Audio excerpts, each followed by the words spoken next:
updated every aspect of his trip on Facebook. So the day they left their home, he said, oh, my family and I are taking a vacation. We are going to Mexico. We'll be away for 7 days. He took another picture. We are at the airport just about to check in. And then took another picture. We were on the plane. Mexico, here we come. And thieves also went into his home. So for the 7 days that they were in Mexico, he kept updating every single day they were in Mexico. And the thieves were in the house enjoying his food and everything. The day they returned, he said on Facebook, we are coming back. It's so nice to be back home. Now at the airport, in 2 hours, we'll be back home. And that's when the thieves carried everything and drove. So as they were driving in, the truck was driving out. Google's immersive view, whereas might give you access to a restaurant, to a place where you want to go, what Google doesn't tell you is that Google's immersive view also gives you access to people's private lives. The AI will be able to build and show you exactly what is happening where. That means that they can show you what's happening in my compound. They can show you what's happening in your compound. Now, for us who study technology, we think that's an invasion of privacy. But there's something a little bit more serious than that. That your life is no longer private because technology has been embedded even without you asking or giving permission to it. Now, we used to, and I believe we still do, turn to God for answers. But let me ask you, if you felt sick right now, where would you turn to for an immediate answer? Would you call a doctor? Would you call your friend? Or would you pull out your phone and type the symptoms in Google search to find out what you're probably suffering from? Now, I am not saying that that is bad because it uses a very powerful search engine. I mean, Google is a powerful search engine embedded with expert system. So there's a knowledge base. And on that knowledge base, based on this rules base, they will give you answers to what you probably are suffering from, even to the location where you are. So because I'm based in Uganda, if I say I have a headache, I have a temperature, chances are I'll be having malaria other than something else that someone may be suffering from in another country. That's not the tropics. So the responses are localized. In fact, you can now get Google in Luganda. If you didn't know, it's been added. So you can search in your local language. So your grandmother can search Google now. So we seem to ask Google and Siri a lot more than we ask God. So where have we placed God in this whole equation? He's taking a more back seat and we're relying more on technology.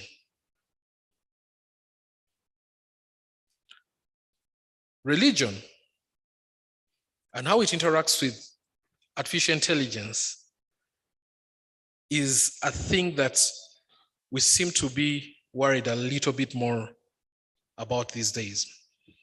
We define religion as a set of organized beliefs, practices, and systems that most often relate to our belief and worship of a controlling force, such as a person of God or a supernatural being. So if that's religion and we worship it because it's a controlling force, if the controlling force then becomes artificial intelligence, does that mean that our religion ceases to be what it is that we believed in and we start believing in artificial intelligence? That is the question you want to ask yourself. Because that's what religion is. So the new religion in a few years to come will be based on zeros and ones. It will all be digital. And here's the thing about artificial intelligence and any systems that are built by man. They always tend to give you the response you're looking for. The more information you give it, the more likely it will give you the response you're looking for. That's just how systems are created. Our president the other day was saying we're a middle income country. The World Bank was saying, no, we are not. But the president says we are, but the World Bank says no. So the systems that we are using to determine whether we're middle class or not tell the president we're middle class. But I can design a system that tells the president exactly what I want him to hear. So I can design an AI system that tells me exactly what I want people to hear and to know. But God is not like that. God doesn't tell you what you want to hear. God tells you what he wants you to hear. And that's why we believe in God, because he knows it all. He knows the depth of our heart.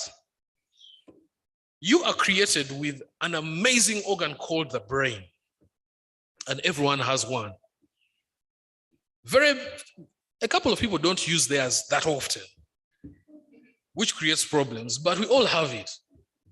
You know? How we use it is a completely different thing. The human brain, in terms of IT, is what we know it as a natural neural network. It's basically a connection of sensory inputs and motor outputs, which centers around what we call the cerebral cortex with various knobs. Now, each part of the brain is linked to another, forming what we know as a neural network. And that's why everyone has got different emotions, because your brain is wired completely differently from another person's. So your emotions are different, your general output to life is different, your political outlook is different, your talents and abilities are all determined by how your brain is wired. Now, as a result, we behave differently, but we all have the same genetic makeup of what our brains are wired like. Now, artificial intelligence is trying to create a system that functions like the human brain, and it's called an artificial neural network, the ARN. Now, the artificial neural network attempts to teach to computers to learn in the same way that humans do by simulating neurons in the brain and electrical impulses that flow between them. And these are called synapses.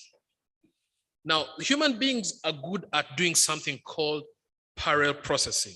And that's what sets us apart from machines. And parallel processing is a very simple term that talks about your ability to take a task, break it down into small tasks, and run those tasks simultaneously. So I know that if I want to go over there, I don't just jump there. I take a step, I have determined where the distance is, how long it's going to take me, so I figure out how quickly I need to go there, depending on the urgency. I know that there are steps there, I know I have to go down the flight of stairs, and all these calculations are happening in my head at the same time. But even when I'm going there, in my peripheral view, I can see that, oh, Sam is seated over here, Jerry is seated over there, Jerry has a maroon shirt, Sam is wearing a check shirt. All this information is flowing at the same time. I've broken this huge task into small tasks, and I'm running them simultaneously. That's what our brain is able to do. That's why we're very emotional people. You can laugh and cry at the same time. Your brain is able to do that. Machines are not wired like that. But artificial intelligence is now going towards that. Systems are now being designed to function like the human brain. And as soon as that breakthrough is made, artificial intelligence will become sentient, because now it will have emotions, which is where the fear and the separation of humans is. So the output from the neurons is normally determined based on human factors, and the error difference between that is then adjusted for then the system to kind of replicate what a human being would do. Think about this. Should we worry about artificial intelligence and how that affects our own belief systems? Is there anything wrong with us as human beings using the tools available to us to allow us to have dominion over the universe if God created us to do so? I don't think so. There's nothing wrong with that. In fact, I am happy to use artificial intelligence to track diseases, to track weather patterns, markets, and so on. What I am concerned about is that it's going to diminish my reliance on God.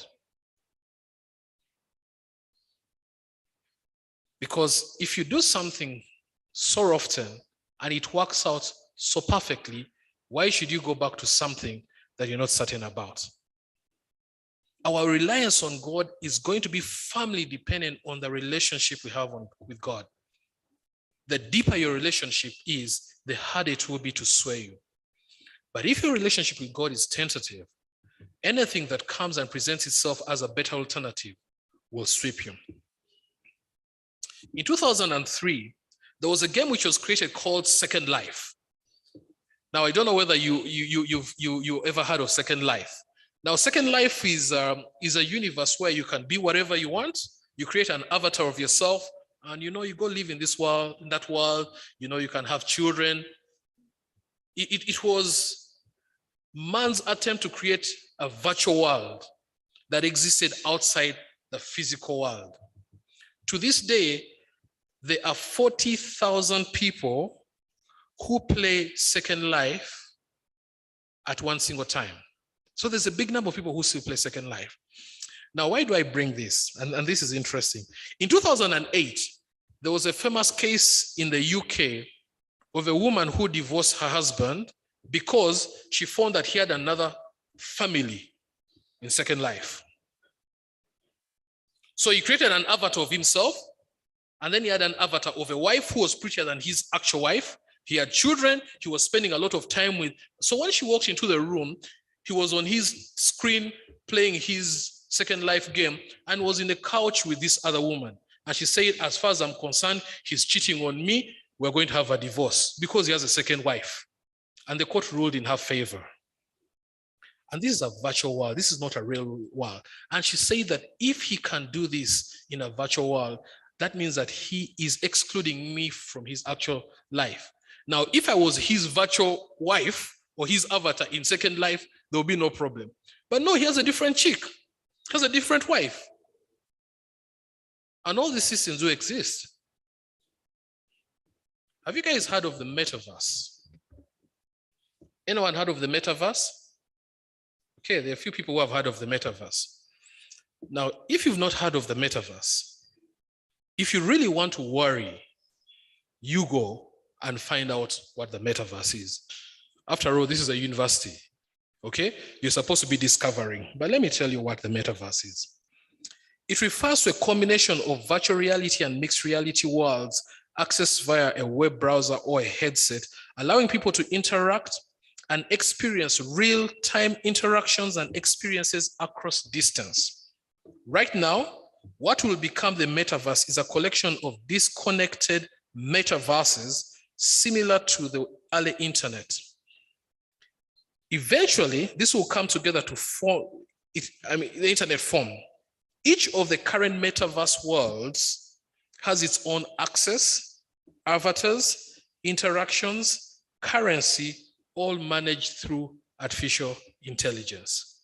So they've created a world which exists outside this world where there is no God, where there is no religion, where you can be whatever you want to be, and they are actually doing real things in the metaverse. I'll give you an example. I discovered my sons were playing a game called Roblox. Some of you have heard of it, some of you haven't.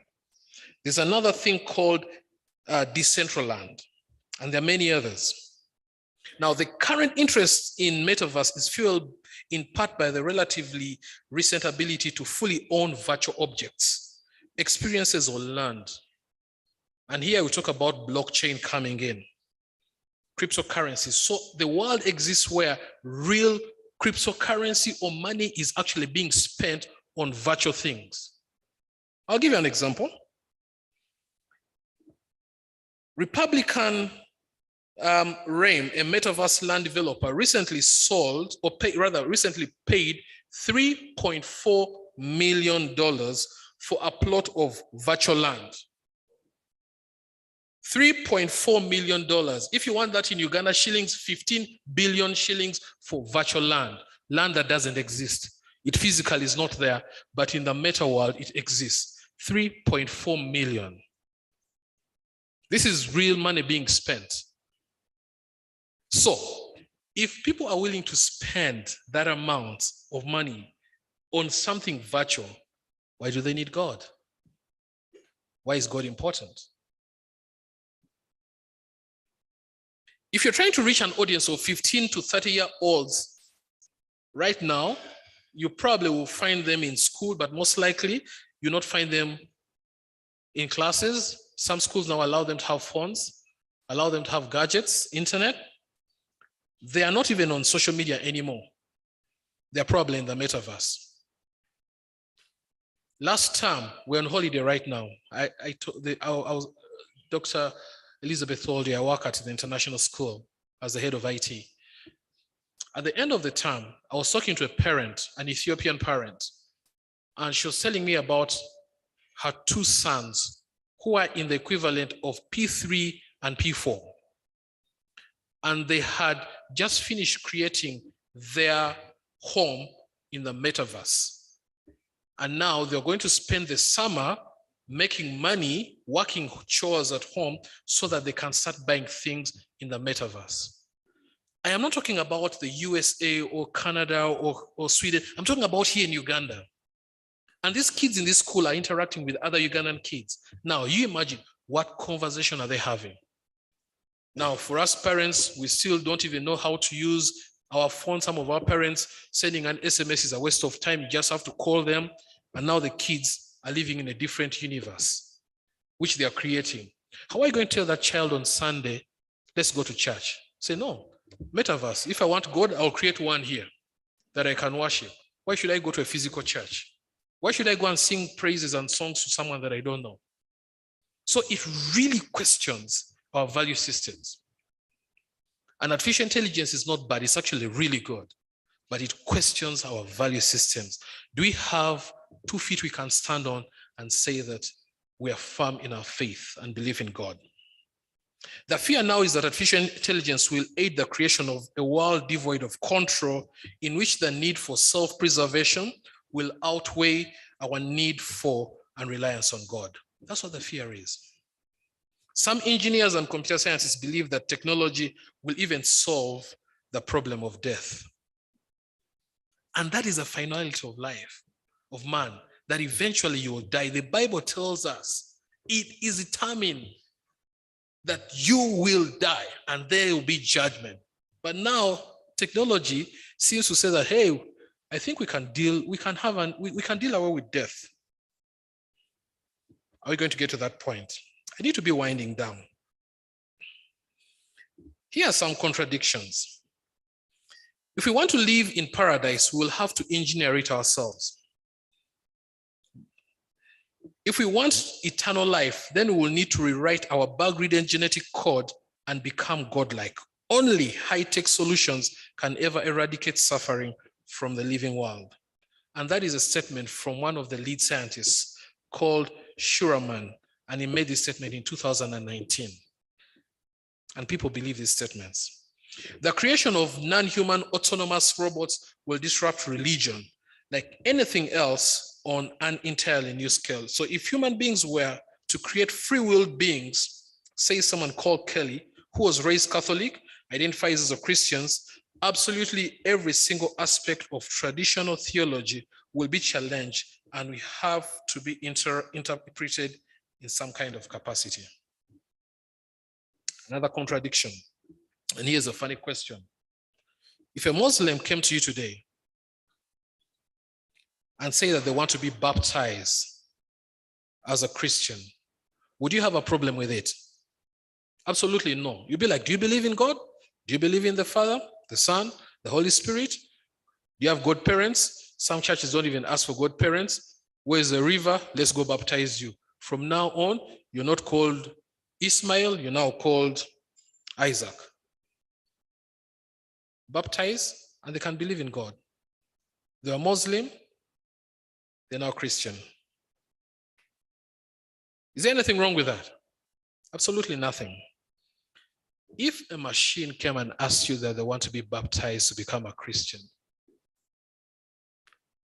if a robot with AI came and said, I want to believe in God, I want to have a relationship with God, I want to be baptized, would you baptize that machine? Would you? And you see how that is very strange, because probably the only reason you won't baptize the machine is because you think you can't have a relationship with God because you don't have a soul. Right? Because that's what separates us from everything else, is we have a soul. So, let me read this statement for you. Maybe it will change your mind. Certain thinkers are deeply concerned about the time when machines become fully sentient, rational agents, beings with emotions, consciousness, and self-awareness. The things that make us what? Human beings. Emotions, consciousness, and self-awareness. And those are 3 things that make us human beings. If the machines developed emotions, consciousness, and self-awareness? Are they close to being human beings? Here's a span in the works. Machines are already self-aware. They don't have emotions yet. They don't have the consciousness of human beings, but they are already self-aware. So 1 out of 3 issues has already been solved by weak AI. Will strong AI be able to solve the other 2? Consciousness and emotions. Stephen Hawking said the development of full artificial intelligence could spell the end of the human race. Once humans develop artificial intelligence, it will take off on its own, redesign itself at an ever-increasing rate. And he said that in 2017. Let me conclude with some implications. And there'll be 3 implications I'll conclude with. Even when they don't work very well, AI programs generate emotional responses in people who use them. I don't know whether you've interacted with AI. I have. And it gives me goosebumps. When I see a system working so efficiently, I'm like, wow, how? And I'm afraid of the possibilities. As it matures, artificial intelligence finds its way out of the research lab into the marketplace, into our homes. We're talking about emerging technology these days, the Internet of Things, where everything in your house communicates with each other. We're already there. I love technology. I love playing with technology. When I travel, one of the first places I look for innovation labs to see what's happening in the labs. And I can assure you, there are things out there that you will never believe. Not yet produced at mass scale, but it shows you what the human beings are able to do. AI grows as network systems learn from each other, correct each other's work, and provide insights that come from different perspectives. A long time ago, when people developed systems, they were standalone systems. Then we had network systems. Now we have embedded systems where systems actually talk to each other, and systems are improving each other. And because systems are improving each other, that self-awareness has been created. Our reliance on each other is because we don't have it all. So our belief systems are based on a value system where I depend on X for something and X depends on Y and Y depends on Z. That dependence is going away. It's going to be replaced by technology. Finally, currently, and despite everything I've said, do not worry too much about artificial intelligence, because it is not yet reached the point where it is truly powerful enough to cause concern where it is even applied. However, as with everything we have seen in the past, we cannot ignore the possibilities of artificial intelligence, which raises the question of whether, as Christians, we can embrace artificial intelligence and use it for our good, or whether any attempts to do so will be us trying to play God, and by doing so, replacing our reliance on God and our reliance on code.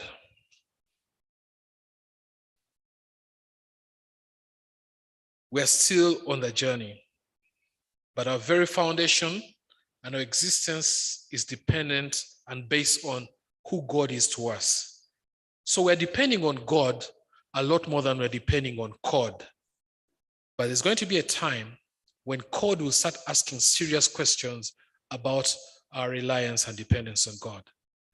So unless you've got a relationship that's deep enough, your very relationship with God will be questioned and replaced by a relationship with code. Thank you.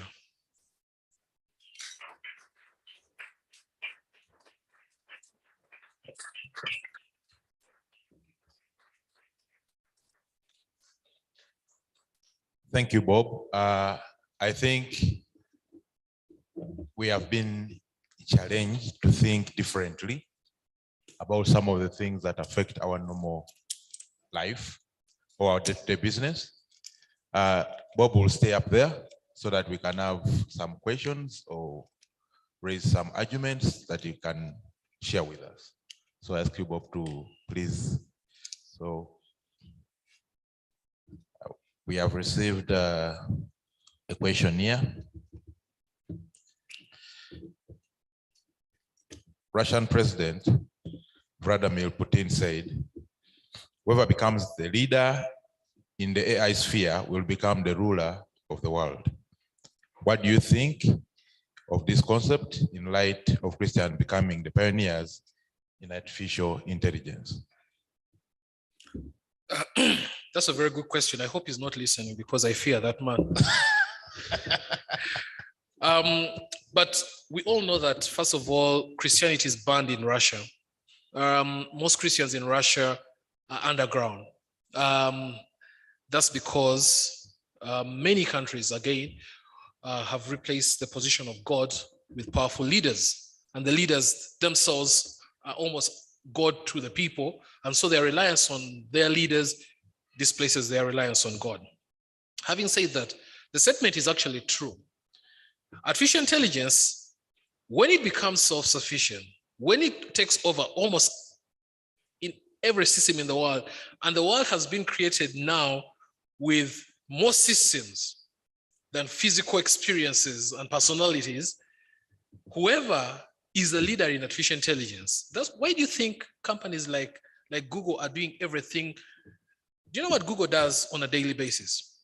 Google finds startups that have created something new that seems that will shake the world, and they buy those startups.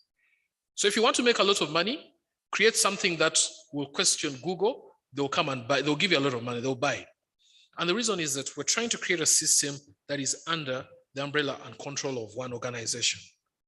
If you have control of every system in the world, and we're talking about banking, that's financial institutions, we're talking about world markets. Right now, petrol is 6,750. If you go to Total, if you go to a small station called maybe ESO, it will be maybe cheaper, but that will not be good for your car. And that's because Russia said we're not giving you fuel.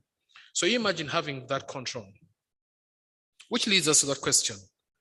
Should Christians be at the forefront of artificial intelligence development? By all means. Why? Because as Christians, the first thing that we know is that we are created by God in his image, and we're representatives of God. So everything that we design will have God center focused. Other people who don't believe in God, that's not the thing. So if human beings, or if man or Christians are at the forefront of the development of artificial intelligence, we listen to what God tells us of the Holy Spirit. So everything we'll do will be guided by God. And therefore, the systems that we build will not be built for us to take over the world, but to make God known. The Bible, we're told, go make disciples of every man in all the world, in Samaria, in Judea, and all parts of the world. If we can use artificial intelligence to do that, why not? If we can use artificial intelligence to propagate the gospel, why not? If we can use artificial intelligence to cure diseases, why not? If the Christians are at the forefront of the development of artificial intelligence, yes. But I can tell you, we shall face more resistance than we've ever done before, because the people in the AI world know exactly what the power of AI is. And they know that when AI takes over, whoever is in charge will be in charge of the world. That will be the God of this universe, unfortunately. Thank you. Those of you who have more questions, as I read the next question, I think I will have Lydia, then we shall get back to this.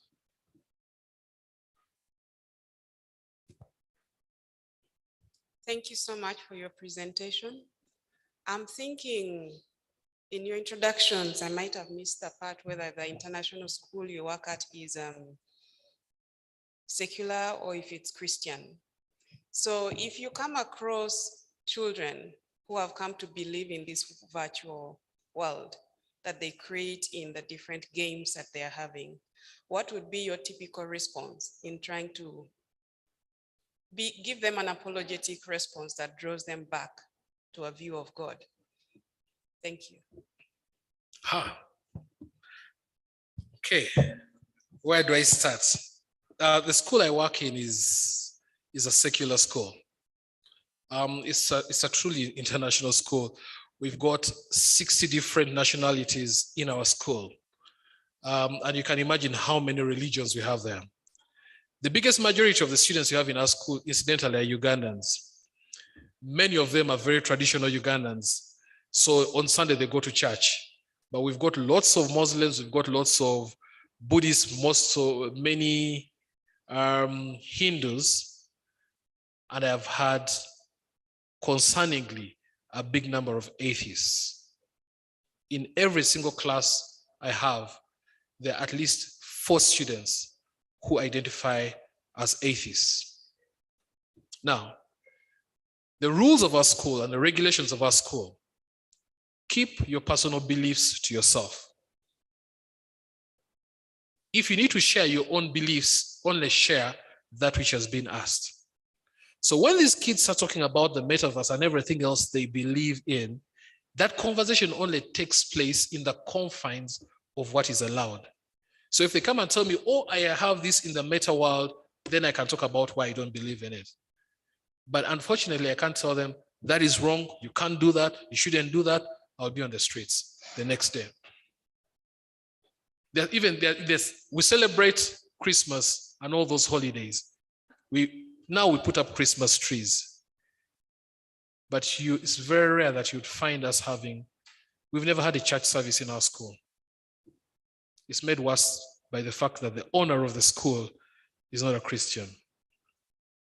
He's, I don't know, I think he's Hindu, Sudil. So there's some conversations you can't have.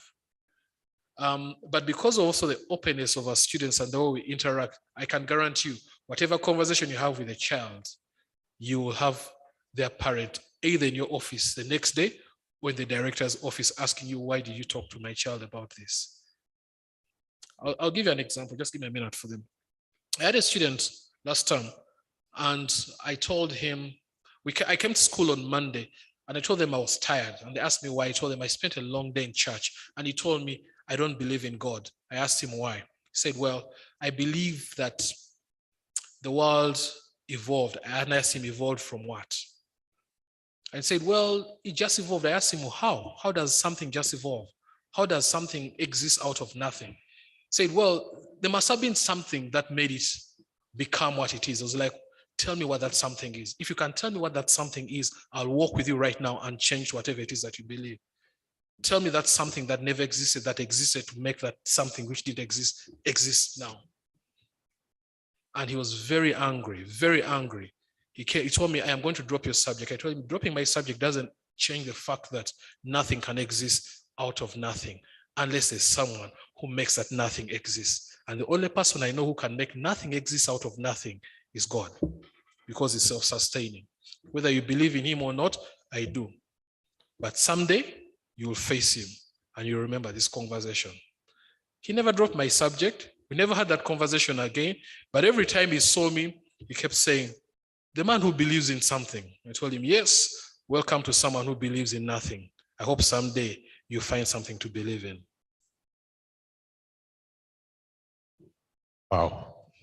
I think brings me to a question that I have here that I feel like directly relates to what you've just shared. Can there ever be artificial intelligence without natural intelligence? Everything artificial that is designed and created is created on the foundation of something that exists, on something that naturally exists. If you look at any system in the world, any system that has been designed copies or mimics something that exists.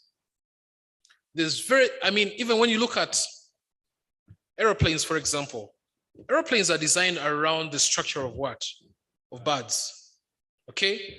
A long time ago in Africa, I don't know how people traveled from one place to another. I figured they walked, right? And the person who designed shoes felt, well, walking is hard on this hard ground, so let me put something under my feet.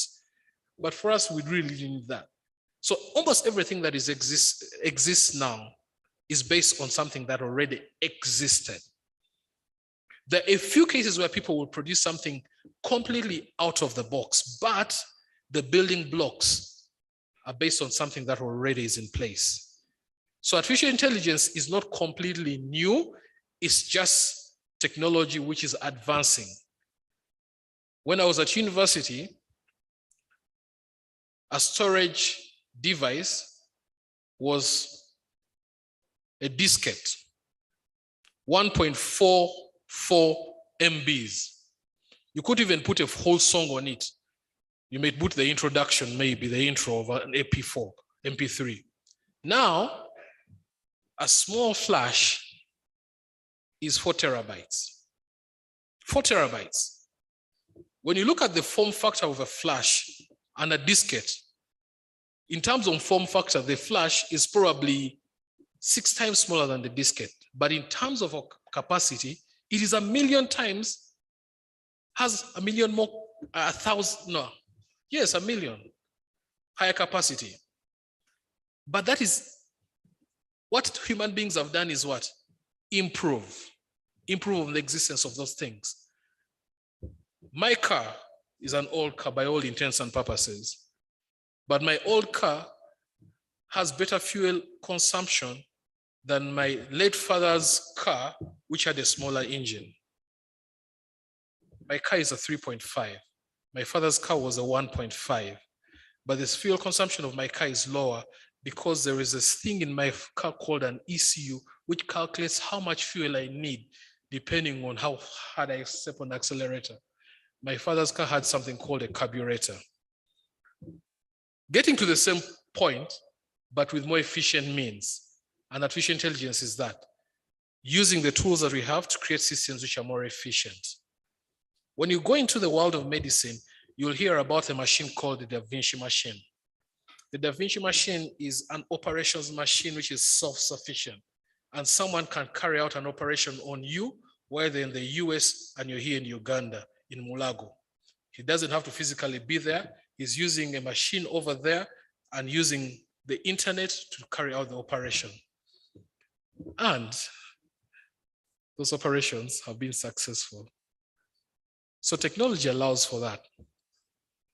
But we know that back then, before the missionaries came to Uganda, we are told they used to do C-sections and mother and child would survive. What technology did they use? Where did they get the knowledge from? The Lord. So he wills and gives as he decides and determines. Thank you. Any other question from the audience?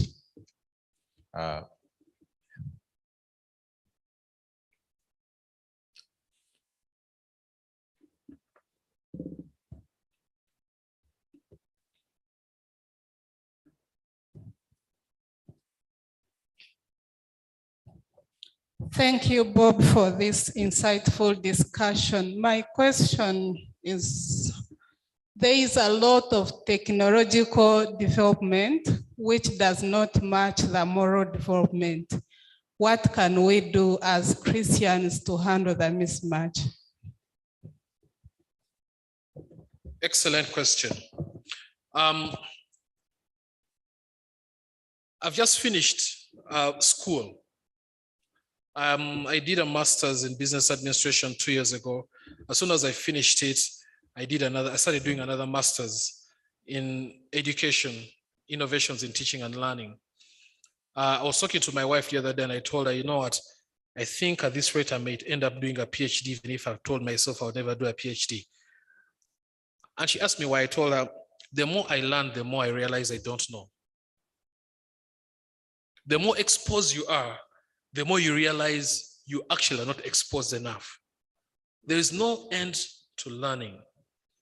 There is a mismatch, especially in terms of where we are, where we should be, and where we want to be. How do we bridge that gap? It requires us to be honest about our own experiences and where we are. I talk about artificial intelligence, but in almost glorious terms. But the point that we're trying to make here is that for us to advance in whatever sphere of life, we need to understand that the world is not static. The world is constantly evolving and it's constantly moving. The only constant is God. Everything else changes. Even our own DNA has changed to match the environment in which we are. Okay? During COVID, we stayed at home. The children never went to school, and so the immunity went down. When they went back to school, everyone was falling sick. And that's just biology. The environment they were in was completely different. So we need to recognize that the world changes. God remains constant, the world changes. What we need to do is, can we match the pace at which the world is changing? How do we plug ourselves into these spaces? How do we become the innovators and not the consumers of innovation?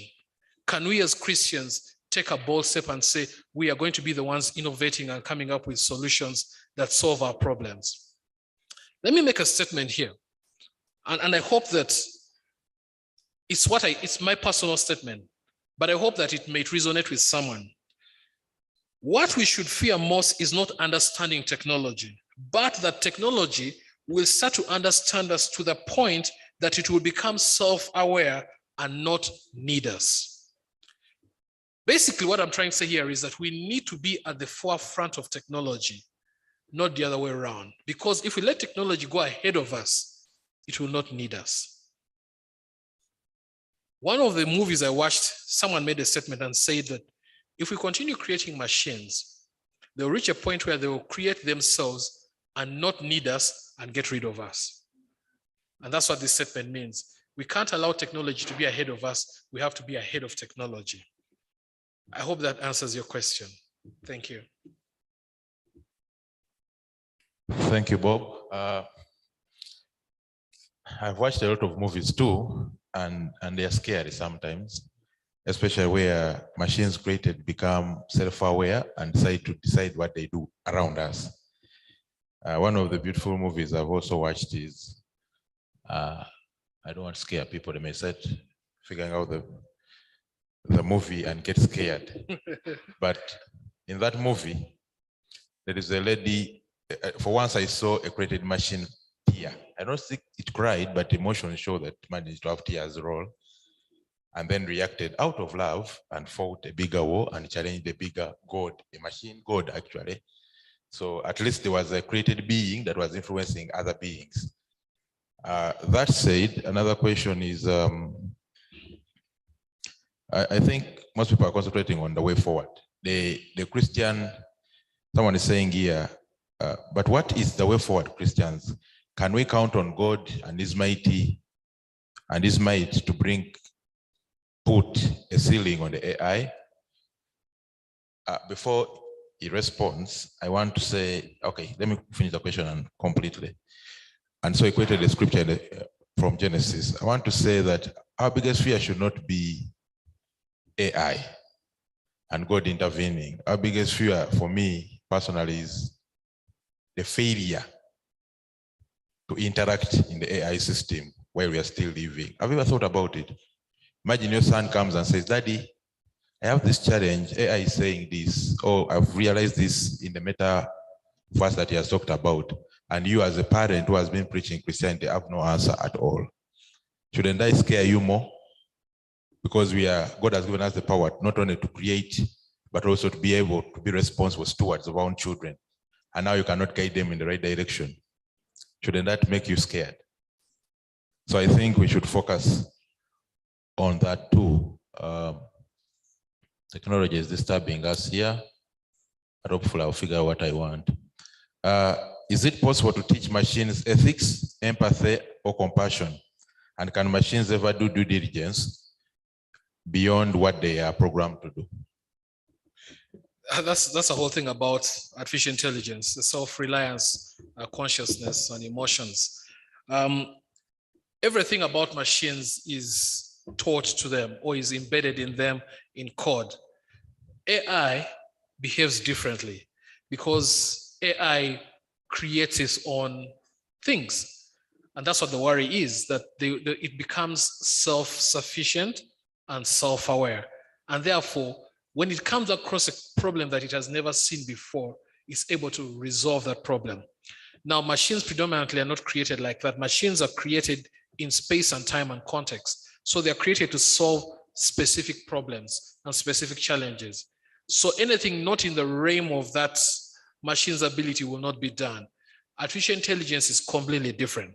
Artificial intelligence is designing systems that are like human beings. You see, a human being changes what they're doing based on what they find.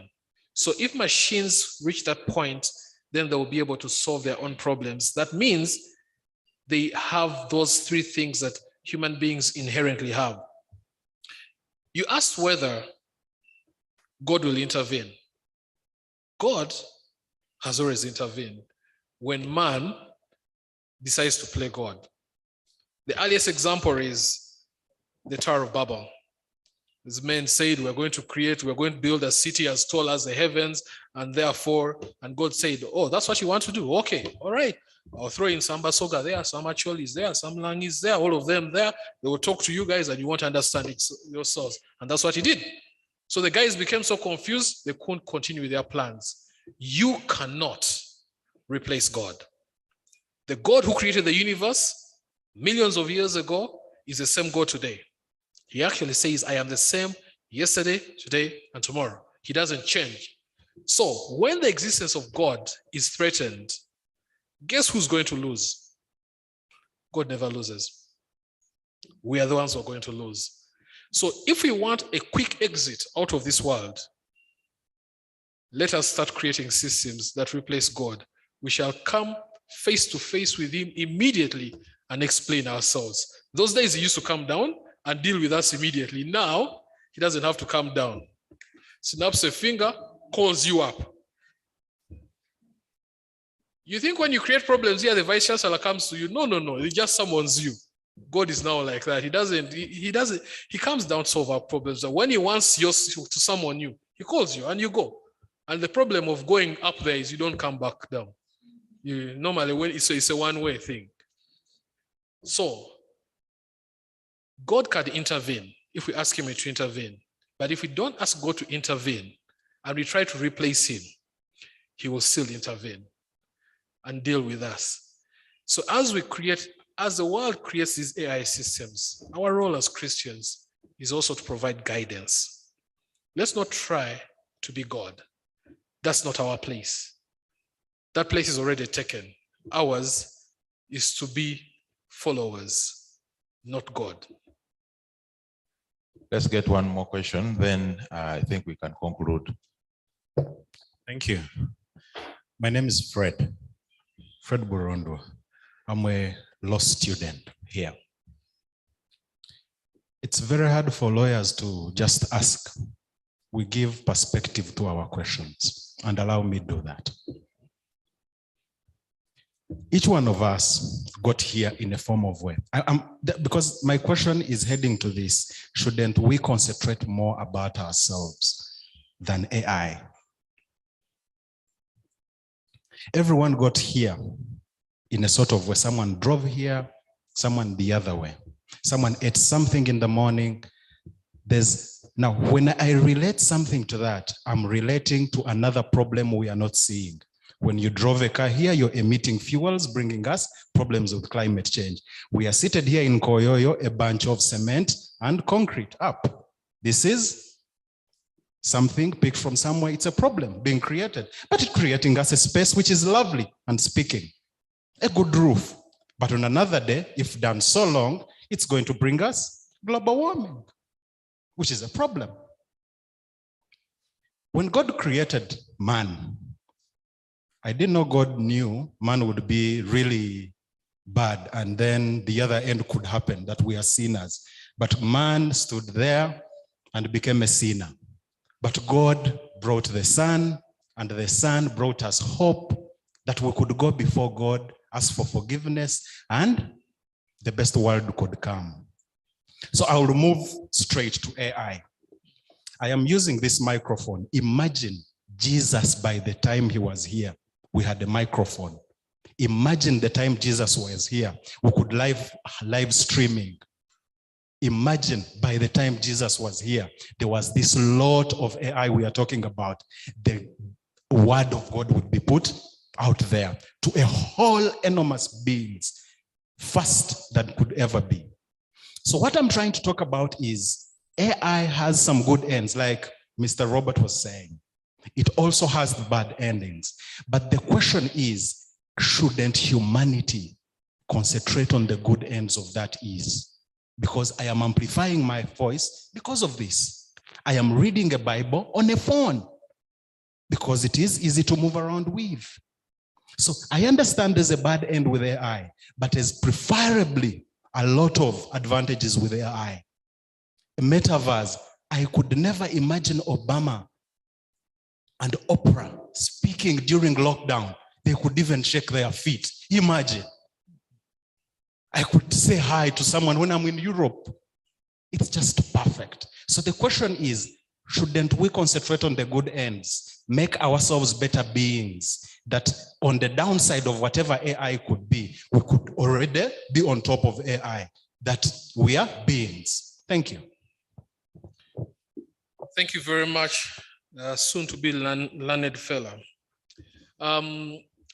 You raise very pertinent issues, and here's why I like what you asked, what you're saying. In my school, we always ask questions, but we always challenge our students. What is the question in the question? Your question is a very simple question to answer. Yes. And if I answered it that way, there's absolutely no debate. But there is a little more to the question than the question you've asked. What are the ethics? What are the social norms? What are the challenges? What are the limitations which do not allow us to use AI the way we think we can use it? Because here's the thing. We don't live in a perfect balanced world.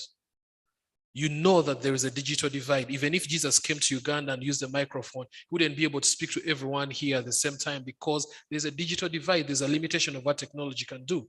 So while AI is able to answer some of the questions, there are people who are still disenfranchised because they don't have access. However, here's a more serious question within the question. What is it that we're doing as human beings and Christians to say to ensure that AI does not replace the position of God? And what can we do to make sure that we take advantage of the existence of AI and build systems that reinforce our relationship with God without threatening the existence of solutions to a world that we live in and we're going to live in? Maybe that will be the better question. And maybe someday we'll have an answer to that question. As far as I'm concerned, I know I have a part to play. Do you have a part to play? What is the part you're going to play? We're educators, and our biggest issue is, I always tell my students, if I leave this class and you don't have questions about what we've talked about in class, you wasted your time coming. Because I want you to leave with more questions, because when you come back tomorrow, we shall engage at a higher level. It's only when they're going for exams that I tell them, now, I don't want questions. It's now your turn to go and answer. Hopefully, that's where our conversation will go. But thank you so much. Thank you, Bob. I think that was the last question. You can now walk down. I am excited that these conversations have started. I want to thank the department that is in charge of getting us here, organizing the Areopagus Society, the school, because then as individuals, we have a chance to continue interacting on matters of our faith and science, because these are two pertinent areas of our being here as students, but also as human beings. Now I'm going to request the chaplain to come and share a spiritual view or guidance or possibly hope for those who feel like right now there's no hope because of how much has been said. I believe that the knowledge that he will share is quite as good as what Bob has been sharing with us to help us continue with this conversation. Welcome you.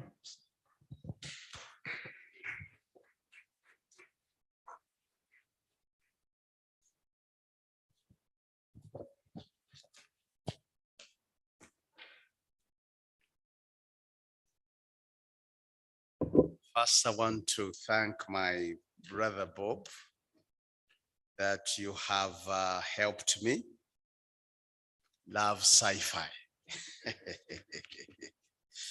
Sci-fi is one of those genres of movies I never touch because in my view, they were not real. But this idea that what begins as an idea in the movies can become real, and therefore we live and face the challenges that arise from that. In many ways has opened my eyes. So I want to be a student. Maybe I may not be entertained by sci-fi movies, but I want to be a student. I like the information you gave us that something was acted way back in 2000 or before. And then we're beginning to see it, I think, driverless cars. So thank you for that. I just want to give a commentary. I don't think that the time I have, I'm able to calm all the fears raised by this presentation. But I think we have somewhere to begin, and there are 4 things I will try to say very, very briefly. Number 1 is that the good news we have as Christians, as people created by God, is that this God is a personal God. Some scientists who are pursuing this idea of AI seem to be speaking into the idea of the God of the gaps. And if you pursue that, it's the idea that once we can solve all problems, we don't need God. But God, as he presents himself to us in the scriptures and his creation, is a personal God. It's not just outside help, or solving problems beyond what we are able to solve. But beyond that is a personal God. And that feeds into the next point, which invites us as Christians to think deeply about why we need God. Many times when you limit that idea of why you need God because he answers my prayer for money, he answers my prayer for healing, he answers my prayer for fighting my battles, spiritual and physical, he answers my prayer for this, then you have a limited view of God. Where I'm going with this is that there might be a time where we get to strong artificial intelligence and all these other needs are met, but there will be a need God meets which artificial intelligence does not meet. Because God is not limited to meeting these needs I try to speak into earlier on.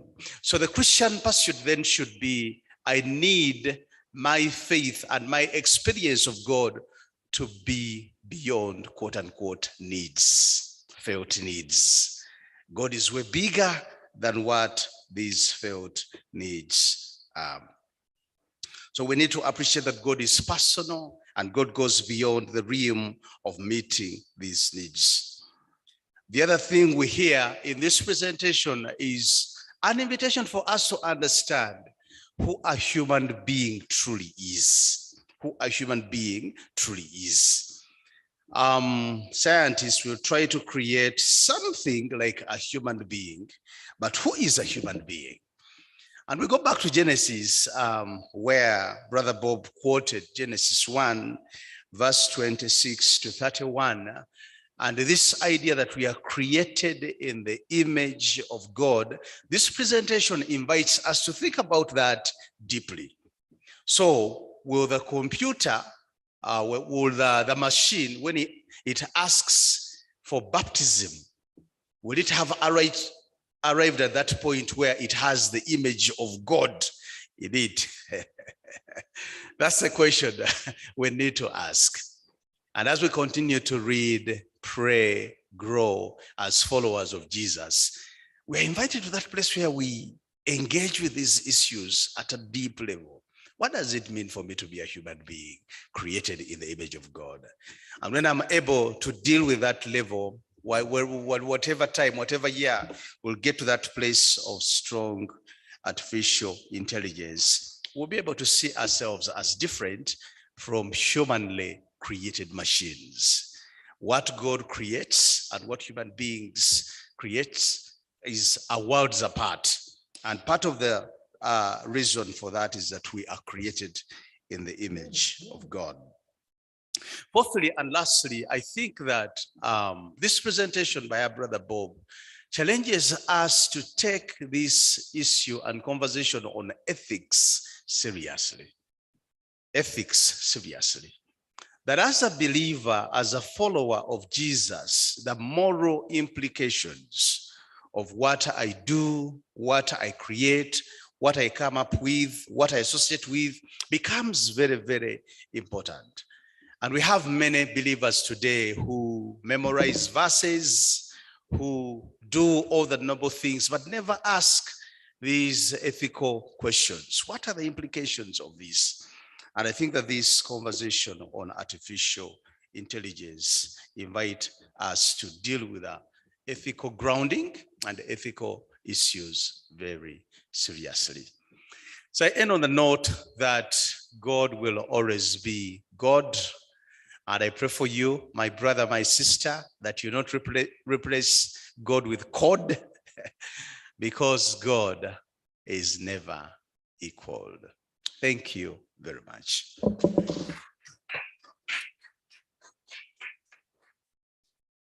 Thank you. I believe we are all in one way challenged, but also empowered to think differently about some of these new ideas. And I want to thank everyone for participating. There is a very important event that is coming up next, which is lunch. And so I want to request everyone that before you depart, you may please have lunch with us out there. I also want to thank the Directorate of Research, Partnerships and Innovations for making sure that we have this event today, but most especially to challenge the rest of us who are in this university to use this directorate to build ideas that can help science and faith. From a Christian perspective, I believe that is very important. Let's become key players in the other field and not only big key players in the ministry bit of the church. Let's get out there, learn the ideas, share the ideas, and put our ethos into that science that is being created so that we can do better as Christians and also create a better world for our siblings and children. Quickly, I want to make only one announcement. This is concerning the public lecture that will be taking place on Wednesday, July 27th, 2 p.m. here at Uganda Christian University. We welcome all of you and ask that you may attend. The speaker is the Most Reverend Stephen. No, let me see. Oh, the host is the Most Reverend Stephen Samuel Kazimba, who is the Archbishop of the Church of Uganda. And the guest speaker is Reverend Dr. Sheldon Mwesugwa. I hope I am right. I am reading too.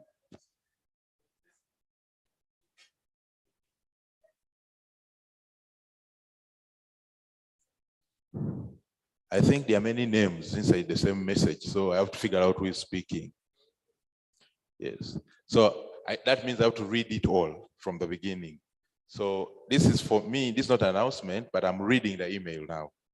The Most Reverend Dr. Stephen Samuel Kazimba Mugaru, Archbishop of the Church of Uganda and Chancellor of Uganda Christian University, with pleasure invites you, the UCU public, for a public lecture scheduled to take place on Wednesday, 27th of July, 2022 at 2 p.m. at Uganda Christian University main campus here in Nkoyo Hall.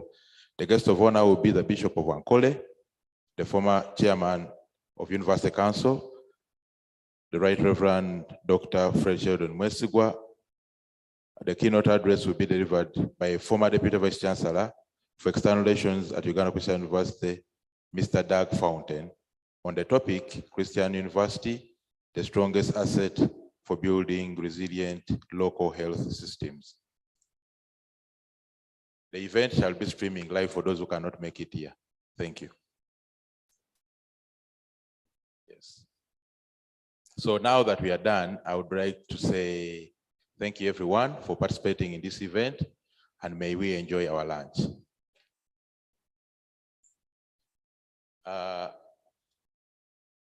Let me request my junior to pray for the meal.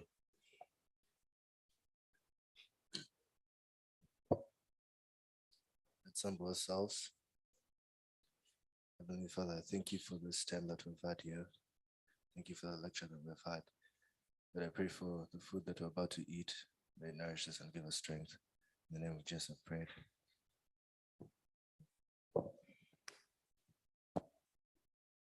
God bless you.